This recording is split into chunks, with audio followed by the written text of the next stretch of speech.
Salut les terriens! Aujourd'hui nous allons passer en revue les progrès accomplis sur la Starbase, cet endroit stratégique de SpaceX qui est situé à Boca Chica, à la frontière du Texas et du Mexique, dans une zone naturelle protégée. Une situation géographique qui, comme vous le savez, cause de nombreuses inquiétudes au sein de la population locale et que la loi américaine ne compte pas passer sous silence. Est-ce que cela impacte l'activité sur la Starbase? Cette dernière va-t-elle être reléguée à un simple banc d'essai ou à un véritable site de construction pour les Super Heavy et les Starship? C'est ce que nous allons voir dans ce journal de la Starbase.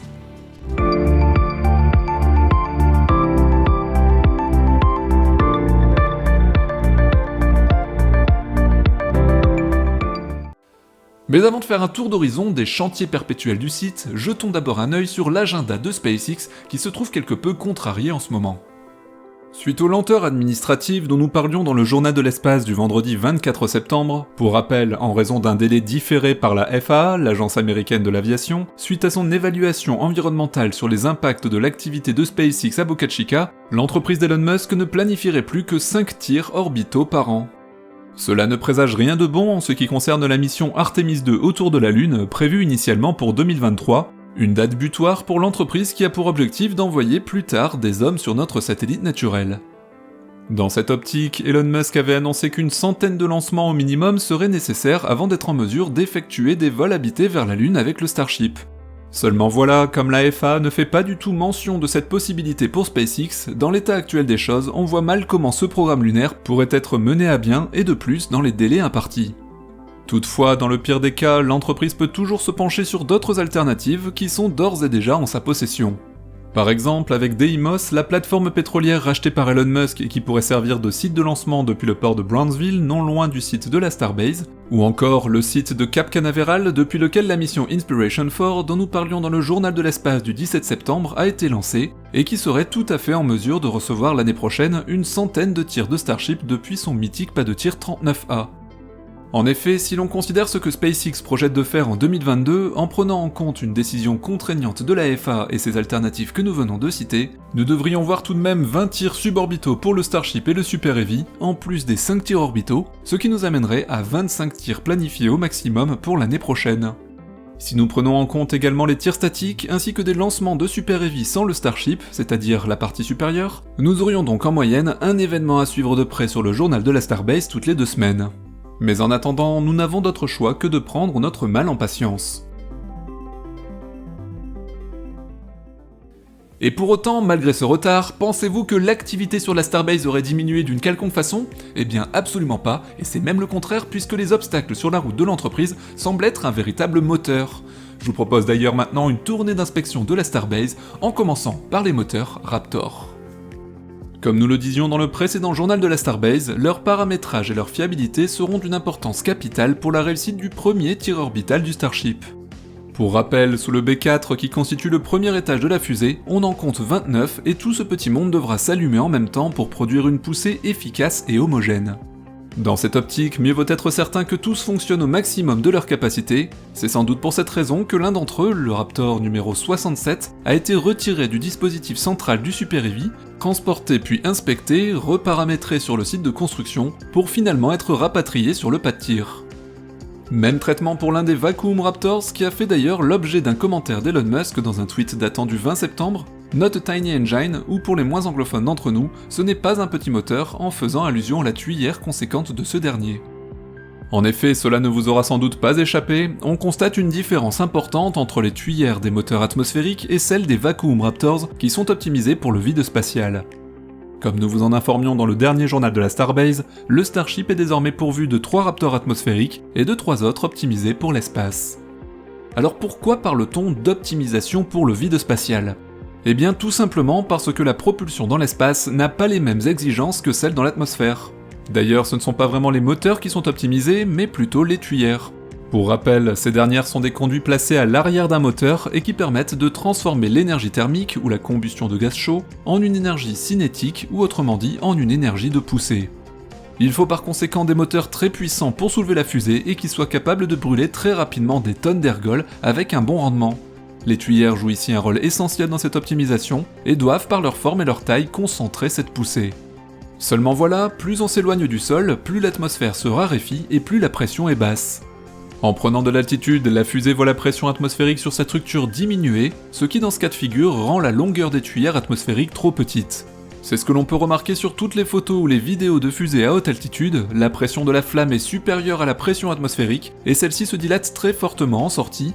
On obtient alors une énorme flamme et on perd en qualité de poussée obtenue. Dans le vide, comme la pression atmosphérique est quasiment nulle, on peut détendre les gaz bien plus que si l'on se trouve au sol. Les moteurs des étages supérieurs ont donc des tuyères bien plus grandes, comme celles des Vacuum Raptors du Starship que l'on peut voir sur ces images. Et oui, le principe de propulsion des fusées est une technologie exigeante, et elle l'est d'autant plus quand on envisage de construire une fusée totalement réutilisable, tout comme le Super Heavy et le Starship ont vocation à l'être. Mais qui dit moteur Raptor dit aussi carburant, et donc ergol. Et oui, la fameuse ferme à ergol n'est pas en reste, et se trouve elle aussi en passe d'être achevée. Pour rappel, cette partie de la Starbase qui alimentera en carburant le Starship Super Heavy est constituée de 8 gigantesques réservoirs, appelés aussi GSE, dont 2 en méthane, le GSE 7 et 8, 3 d'oxygène avec les GSE 3, 5 et 6, 2 d'azote, les GSE 1 et 2, et un seul pour l'eau, le GSE 4. Tous ces GSE, à l'exception de celui pour l'eau, seront protégés par une coque. Ces dernières, aussi appelées cryoshells, sont les coques blanches et isolantes des GSE dont nous parlions dans le journal de la Starbase du 7 septembre dernier, et sont désormais presque toutes installées. À l'heure où j'écris cette vidéo, 2 d'entre elles manquent encore à l'appel, mais sont déjà prêtes pour un départ imminent vers la ferme à ergol. Idem pour le GSE 8, l'un des réservoirs de méthane qui ne devrait pas tarder à rejoindre ses congénères, et à noter également que les GSE 3 et 5, destinés à l'oxygène liquide, ont tous deux été remplis puis testés comme on peut le voir assez clairement sur ces images. Comme le disait Tolkien, l'échiquier est en place, les pièces avancent. Le 19 septembre dernier, un camion chargé à bloc de fluide cryogénique, en l'occurrence de l'azote liquide, a lui aussi fait son apparition pour remplir des citernes nouvellement construites et probablement destinées à la tuyauterie de la tour orbitale. Une semaine plus tard, c'était au tour de 2 autres petits réservoirs d'être acheminés au même endroit, et qui pour le coup ressemblaient comme 2 gouttes d'eau à des réservoirs pressurisés. En effet, on les soupçonne de servir d'accumulateurs intermédiaires pour l'azote en question, et même de postes refroidisseurs de méthane, mais cela reste encore à vérifier dans les jours à venir. N'oublions pas que dans l'optique d'alimenter plusieurs Starships par jour, la ferme à ergol jouera un rôle décisif. Chaque élément, chaque partie de ce système d'alimentation en carburant doit pouvoir être relié à la table et à la tour orbitale pour une efficacité maximale. Passons maintenant sur le booster Super Heavy, qui lui n'a malheureusement pas grand chose de nouveau à nous signaler.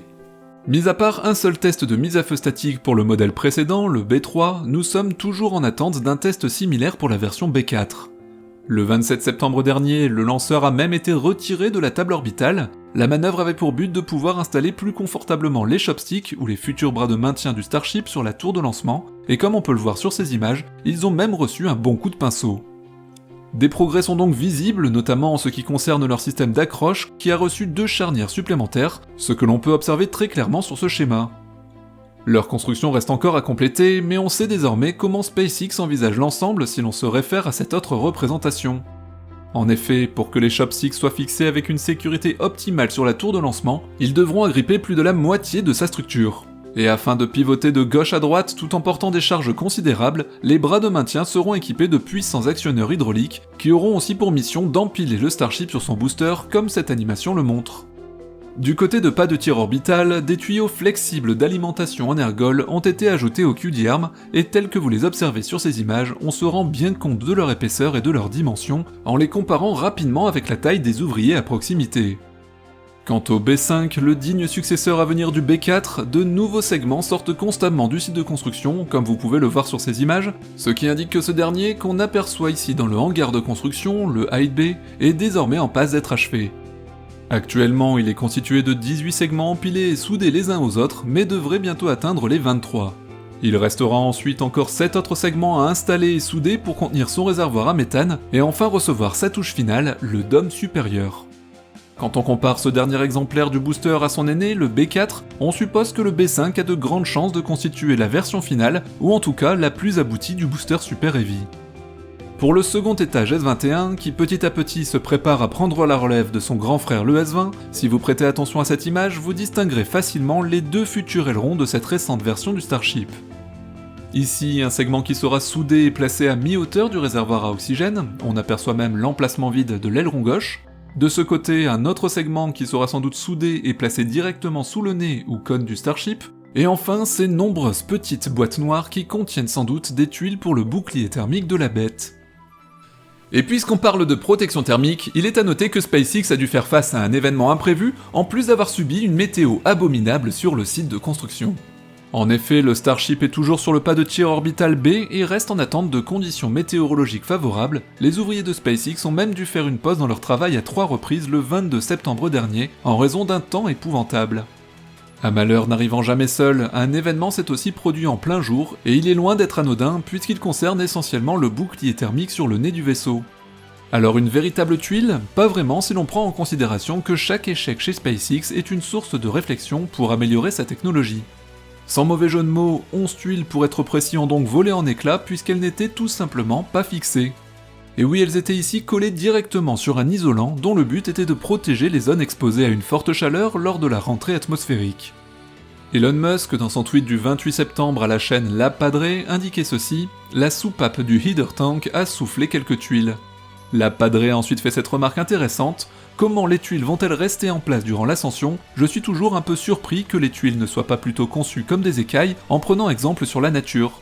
Lors de la montée, il y aurait ainsi moins de prise pour que les forces aérodynamiques puissent les arracher, et cela permettrait l'expansion et la contraction de l'acier. » Ce à quoi Elon Musk répondait: « Si elles ne sont pas super fines, vous avez alors du plasma qui coule en cascade sur les bords des tuiles, créant ainsi des points chauds. Cela dit, je ne suis pas entièrement convaincu que cela ne pourrait pas être fait avec plusieurs feuilles de métal superposées en forme d'écaille, avec un isolant entre le blindage en écaille et la structure primaire du Starship. » En effet, sous ces explications mécaniques, du côté de SpaceX, on pourrait effectivement s'inspirer de Mère Nature, mais cela est-il vraiment réalisable techniquement? C'est en tout cas une idée de plus à creuser pour les ingénieurs de l'entreprise qui ne doivent vraiment pas s'ennuyer.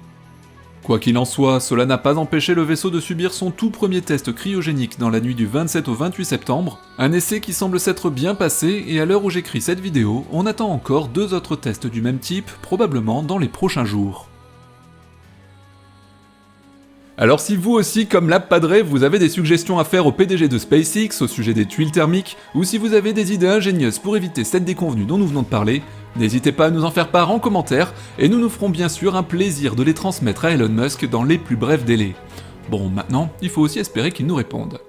En attendant, si la vidéo vous a plu, je vous invite à la partager et surtout à faire briller ce pouce bleu pour continuer à faire s'envoler le journal de l'espace. Je vous retrouve vendredi pour l'actualité spatiale de la semaine. Allez, vous l'attendez? Salut les terriens!